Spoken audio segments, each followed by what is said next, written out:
باغ فدق کی اصل حقیقت اور حضرت ابو بکر صدیق رضی اللہ تعالی عنہ اہل بیت عظام کی جناب صدیق اکبر کے ساتھ محبت و تعلق اس قدر تھا کہ جناب سیدہ خاتون حضرت فاطمہ الزہرا اور حضرت حسنین شریفین اور حضرت حسنین شریفین فدق کی پیداوار سے اپنا تمام خرچ حضرت صدیق اکبر سے لیتے رہے۔ جس طرح رسول کریم صلی اللہ علیہ وسلم کا عمل تھا، اسی طرح صدیق اکبر کا عمل تھا، اور یہی عمل تمام خلفائے راشدین حضرت عمر فاروق، حضرت عثمان غنی، حضرت علی مرتضیٰ اور حضرت حسین اور حسن مجتبیٰ کا رہا، اور اس طریقہ پر حضرت علی مرتضیٰ اور سیدنا حضرت حسن عمل پیرا رہے۔ انہوں نے اپنی خلافت میں اس میں کوئی تبدیلی نہیں کی۔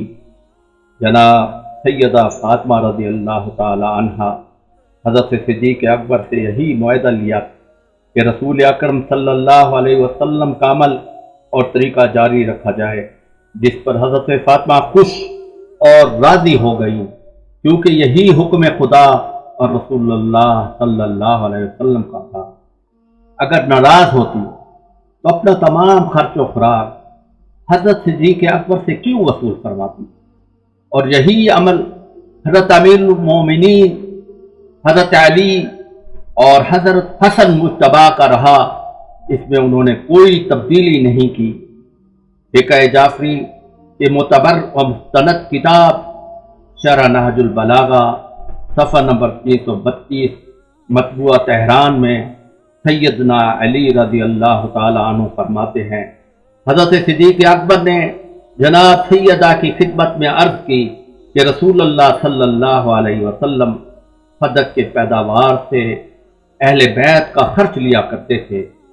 باقی ماندہ تقسیم فرماتے تھے، اور فی سبیل اللہ جہاد وغیرہ میں سواریاں لے دیتے تھے، اور اللہ کی قسم کھا کر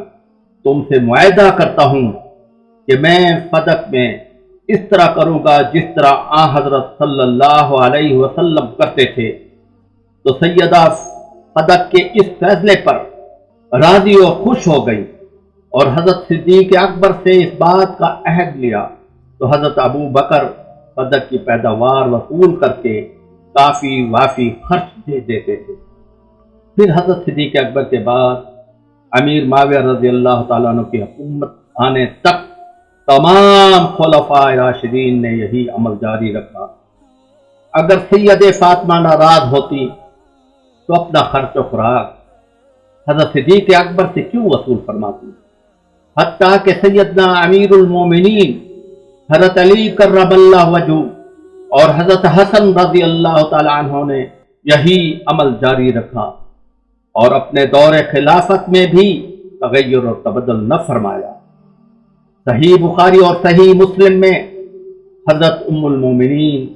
عائشہ صدیقہ رضی اللہ تعالی عنہا حضرت عمر بن حارث، سیدنا زین العابدین حضرت علی بن حسن سے روایت کرتے ہیں کہ رسول کریم صلی اللہ علیہ وسلم نے اس حالت میں وفات پائی، وَلَمْ يَدُ دِينَارًا وَلَا دِرْهَمًا وَلَا عَبْدًا وَلَا عَمَةً وَلَا شَعْثًا وَلَا بَعِيرًا۔ جب نبی کریم صلی اللہ علیہ وسلم نے وفات پائی اور نہ کوئی درم نہ کوئی دینار چھوڑا، نہ کوئی لونڈی اور غلام، اور نہ کوئی بکری اور اونٹ آپ نے اپنے پیچھے چھوڑا۔ در حقیقت حضرات انبیاء علیہ السلام کی وراثت علمی ہوتی ہے، اور ان کے ورثہ ان کے علم کے وارث ہوتے ہیں۔ اثناعشی کے مشہور محدث فرات بن ابراہیم بن فرات الکوفی اپنی تفسیر فرات صفحہ نمبر 82 شایع مطبع نجم العشر میں فرماتے ہیں کہ سیدنا حضرت علی نے رسول اللہ صلی اللہ علیہ وسلم سے دریافت کیا، یا رسول اللہ صلی اللہ علیہ وسلم، میں آپ کی وراثت میں کیا پاؤں گا؟ ارشاد فرمایا، جو کچھ مجھ سے پہلے انبیاء اپنی وراثت میں دیتے رہے تم بھی وہی لوگے۔ حضرت سیدنا علی رضی اللہ تعالیٰ عنہ نے پھر سوال کیا، آپ سے پہلے انبیاء اکرام اپنی وراثت میں کیا چھوڑتے رہے؟ اس پر نبی اکرم صلی اللہ علیہ وسلم نے ارشاد فرمایا، کتاب ربہم و سنت نبیہم، ان کے رب کی کتاب اور ان کی نبی کی سنت۔ یہ مشہور روایت 30ویں صدی کے مشہور محدث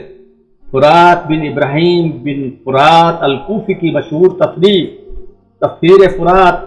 مطبوعہ نجم الاشرف صفحہ نمبر 82 پر درج ہے۔ معلوم ہونا چاہیے علامہ فرات مشہور مفسر علی بن ابراہیم قمی کے استاد اور علامہ کلینی صاحب اصول کافی کے استاد الاستاد ہیں، یعنی حضرت رسول کریم صلی اللہ علیہ وسلم کے پاس مال و دولت کا تو سوال ہی پیدا نہیں ہوتا۔ بخاری شریف کی حدیث ہے، جس رسول اللہ صلی اللہ علیہ وسلم کے گھر مہینہ مہینہ آگ نہ جلتی ہو،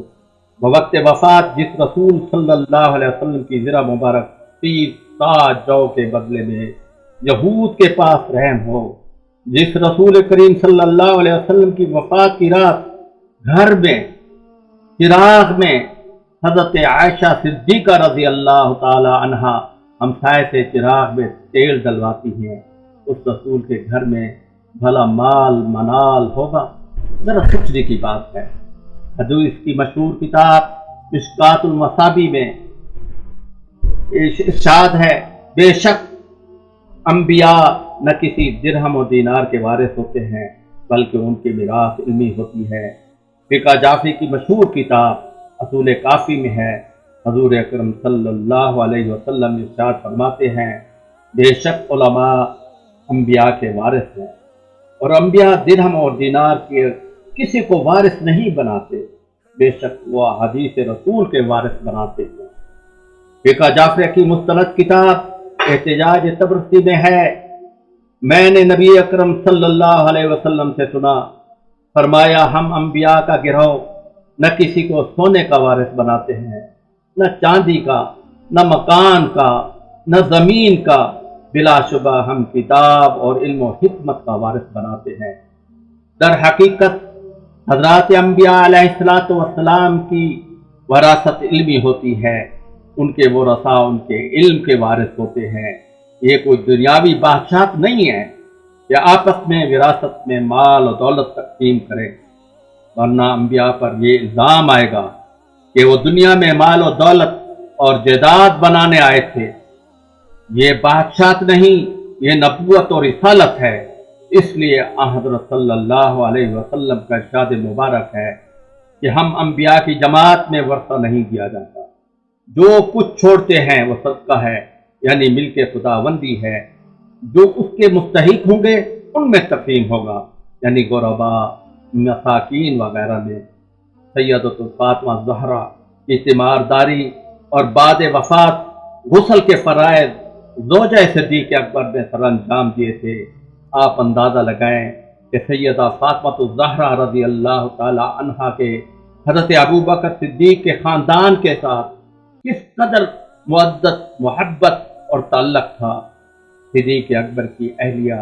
محترمہ اسماء بنت عمیس جناب سیدہ کی ہر طرح کی خدمت میں پیش تھی، حتیٰ کہ خاتون جنت جناب سیدہ کی بیماری اور تکلیف کے وقت تیمارداری کے تمام فرائض صدیق اکبر کی اہلیہ حضرت اسماء ہی سر انجام دیتی رہی۔ حضرت سیدہ فاطمہ الزہرا کی وفات کے بعد ان کو غسل بھی